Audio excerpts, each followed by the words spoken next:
ITR file करने वालों के लिए एक बड़ी राहत दी गई है। रिटर्न फाइल करने की डेडलाइन एक दिन आगे बढ़ा दी है, यानी कि आज 16 सितंबर 2025 तक रिटर्न फाइल की जा सकती है, क्योंकि पहले जो तिथि थी 31 जुलाई 2025 निर्धारित थी रिटर्न फाइल करने की अंतिम तारीख, उसको पहले बढ़ाकर किया गया था 25 सितंबर तक। और आज डेडलाइन के बाद में जमा किए गए हैं रिटर्न को बिलोटेड माना जाएगा और इनकम टैक्स एक्ट की धारा 334F के तहत लगेगा जुर्माना और ब्याज। टैक्स पेयर की इनकम 5 लाख से अधिक है तो आईटीआर फाइल करने पर लगेगा 5000 जुर्माना, जबकि 5 लाख से कम आय पर 1000 का भुगतान करना पड़ेगा।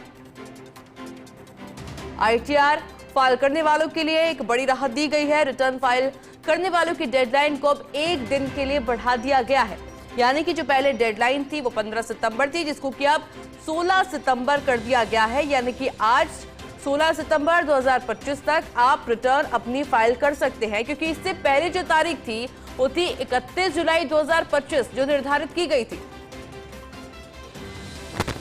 और उसको पहले बढ़ाकर कर दिया गया था 15 सितंबर। लेकिन अब एक दिन की और राहत दी गई है, यानी कि आप आज अपनी इनकम टैक्स रिटर्न फाइल कर सकते हैं। इनकम टैक्स एक्ट की धारा 234F के तहत जुर्माना और ब्याज लगाया जाएगा अगर आप आज मिस कर देते हैं। टैक्स पेयर की इनकम 5 लाख से अधिक है तो आईटीआर फाइल करने पर 5000 का जुर्माना लगेगा, लेकिन अगर 5 लाख से कम है तो फिर 1000 रुपए का आपको इसमें जुर्माना भरना पड़ेगा। लेकिन जो राहत फिलहाल दी गई है वो है कि एक दिन के लिए एक्सटेंड किया गया है, एक दिन के लिए फिलहाल बढ़ा दिया गया है। पहले जो 15 तारीख थी यानी कि 15 सितंबर तक आप अपनी इनकम टैक्स रिटर्न फाइल कर सकते थे, उसको एक दिन बढ़ा करके 16 कर दिया गया है, यानी कि आज का दिन आपके पास और है जब आप इनकम टैक्स रिटर्न अपनी फाइल कर सकते हैं। मेरे साथ में एसोसिएट एडिटर विमल कोठारी जुड़ गए हैं। विमल जी, गुड मॉर्निंग। एक दिन की एक बड़ी राहत दी गई है, किस तरह से देखते हैं?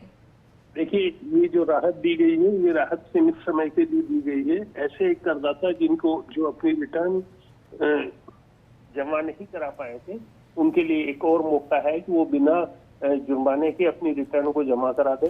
हालांकि जो राहत की मांग की गई थी वो काफी अधिक समय के लिए की गई थी, लेकिन सरकार ने उसे कंसिडर नहीं करके इस बात का संकेत दिया है कि जो लोग लापरवाही कर रहे हैं उन्हें अधिक लापरवाही नहीं करनी थी। और ये जो राहत मिली है, इस राहत से भी काफी आराम मिलने की उम्मीद की जा सकती है, बिकॉज जो लोग काफी हद तक परेशान थे, उनकी रिटर्न जमा नहीं हो पा रही थी, उनके लिए तो ये एक अच्छी खबर। जी आयुष। बिल्कुल विमल जी, बहुत शुक्रिया आपको तमाम जानकारी के लिए।